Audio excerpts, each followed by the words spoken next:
Фонд развития инноваций промышленности, поддержка стартап-компаний. Общественный фонд образован в начале 2022 года по инициативе Министерства промышленности и новых технологий Таджикистана.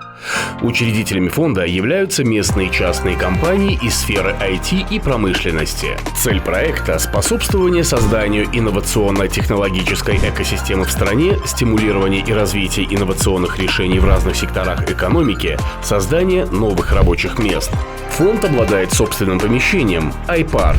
В настоящее время этот проект имеет 5 компаний-резидентов с более 60 сотрудниками.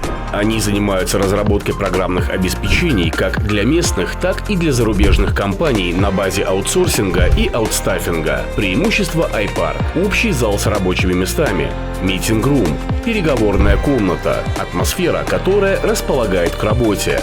Расположение в центре города. Мы находимся в здании элитного бизнес-центра созидания по адресу Айни, 48. Здесь находятся офисы компаний, кафе, фитнес-зал и многое другое. Резидентами iPark могут стать стартап-компании с опытом, которые пройдут несколько этапов отбора. Подавайте заявки. Если вы подходите под наши критерии, мы сделаем все, чтобы ваша компания развивалась и масштабировалась.